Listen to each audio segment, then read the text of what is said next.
Okay, I'm going to move along and talk to you about demonic entities. Demonic entities do exist. Evil is a real thing. So, if you really understand the scale of human consciousness, and if you don't know what that is, then you have to just go on the internet, type in the scale of human consciousness, and then maybe put in Dr. David R. Hawkins to get the accurate one, because some other people have put their own stuff in there and it may not be accurate. So, demonic entities are entities that refuse to change. These are entities that may be in human form or they may not be. Demonic entities have basically figured out that they are mentally ill. Demonic entities want to replace God with their ego.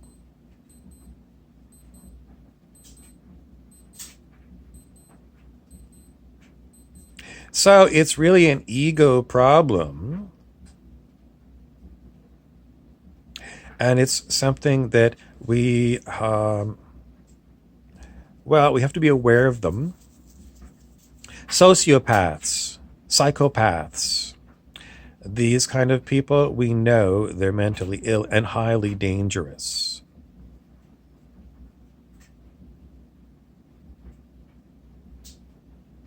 It's not easy to tell you that the demonic entities that are sociopathic and psychopathics, not necessarily in the body.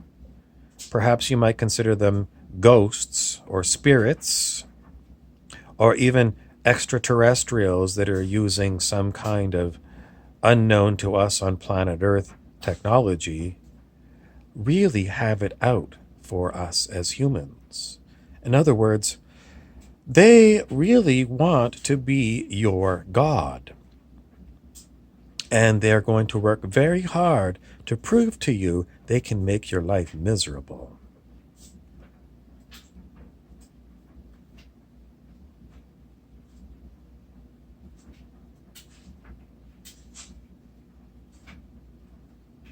In the end, even when you're aware that these kind of entities exist, in human form or not, you are really looking under the bed for vampires and werewolves,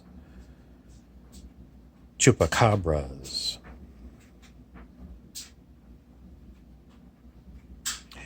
It's never going to go away, this problem of demonic entities.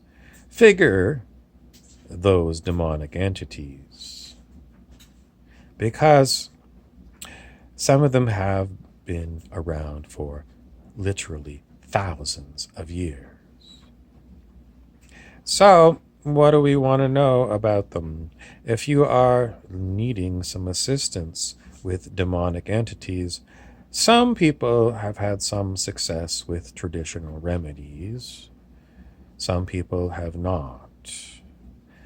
It seems that some demonic entities are pretty feeble, and some demonic entities are really hard.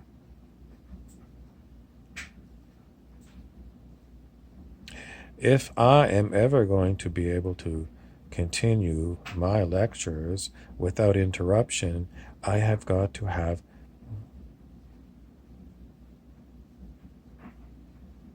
something other than, generally speaking, dark entities fighting me. Because, generally speaking, I'm haunted by dark entities. And the dark entities really get a kick out of picking on me. Because I'm someone who basically is an enlightened being. So, enlightenment doesn't mean you become Superman. You're still human. And stories about Jesus performing miracles or Buddha doing similar things are possibly true. But those things that are attributed to Jesus and Buddha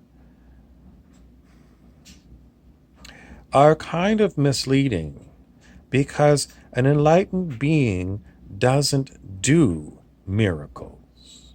If miracles happen, they happen because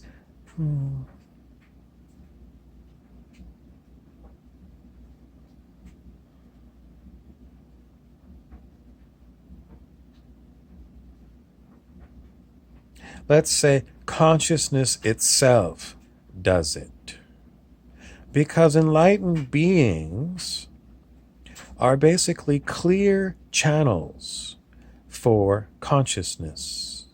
The reason I say basically is because these beings also have their residual personalities. And if their personalities are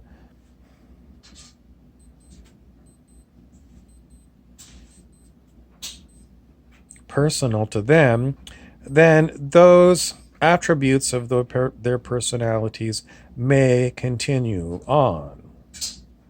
Does that mean that if you had a personality where you wanted to do miracles, you would do miracles? Could be.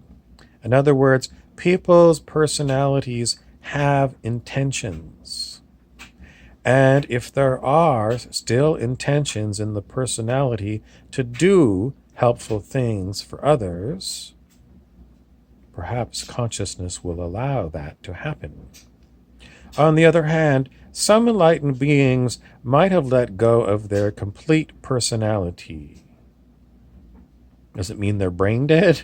Some enlightened beings are not in the human form. Are they still around? Could be, or they might have just returned completely to consciousness.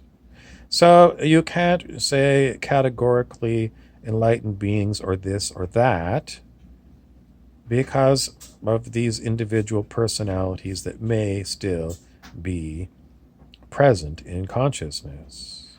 What about these ones that have gone back 100% to consciousness? Then you would say that was the end of their personality. What percentage? No, you're not going to get numbers because if you consider how vast the universe is, the number of galaxies, the number of stars and planets, the number would be astronomical. As far as on planet Earth is basically a planet where we have come from very low consciousness, and we are still, as a collective, at pretty much shitty consciousness. Some people say, well, what about past civilizations on planet Earth? Because there's a lot of talk that perhaps our history is incorrect, and there were civilizations in the past where people had mass raptures into higher consciousness. This is really not available to us at the present time through me. Consciousness simply says these stories exist, and they're basically to get you interested in what happens to enlightened beings. But as far as confirmation one way or another, I'm not going to tell you because consciousness has not given it for me to tell you. What is going to happen to demonic entities? Hopefully, demonic entities will let go of their demonic tendencies. If they don't, then they're still going to be around. And those demonic entities are still going to bother you, whether you have an ego or you have a personality because you did the spiritual work to let go of control. The demonic entities are always wondering, what's going to happen to us if we continue to be demonic? The answer is pretty much they were going to be. Consciousness doesn't want to tell them, but my intention is to kill them all. How many other beings are like me? Well, I think there's probably quite a few, given the fact that there's a long tradition of warriors on planet Earth. And the warrior tradition has many breakdowns within it. Some people are simply warriors of the way they go about their day. Some people have a military history.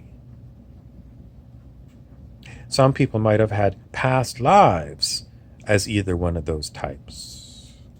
And some people might adopt some kind of a warrior personality, learning that there are demonic entities that are plaguing humanity and the planet as a whole, and demonic entities elsewhere in the universe. So, consciousness is generally free for people to use. And if people set their intentions to be demonic, my watch beeps sometimes at important points.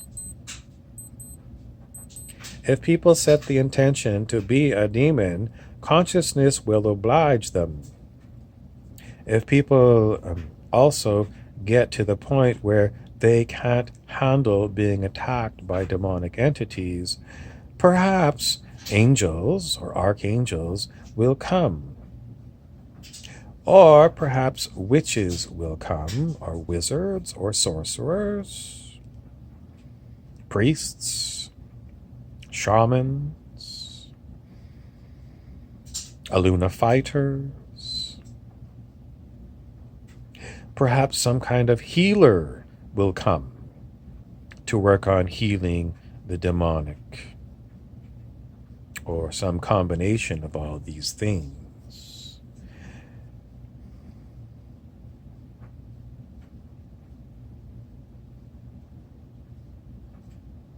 Why doesn't consciousness just simply get rid of demonics? The answer is consciousness doesn't have a personality. Personalities are some kind of other item, but consciousness itself is simply awareness. And the personalities have these intentions, preferences. So, if you think God has a personality, it depends on what kind of God you're thinking of. Is there not just one God? Well, it depends on your definition of what a God is. How about the Christian God? Does it have a personality? The answer is I don't know. The Hindu gods, I think they do have personalities. The Greek gods, I think they have personalities. The Egyptian gods, ditto. The Roman gods, ditto. The Norse gods, ditto.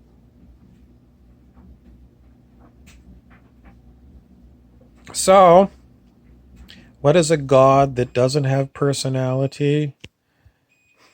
I think we're going to have to drop the subject because I don't know. And consciousness itself as a field is not giving me any examples. Thank you for watching. If you resonate with my work, please subscribe. And if you like it, share it out to people who you think might like it as well.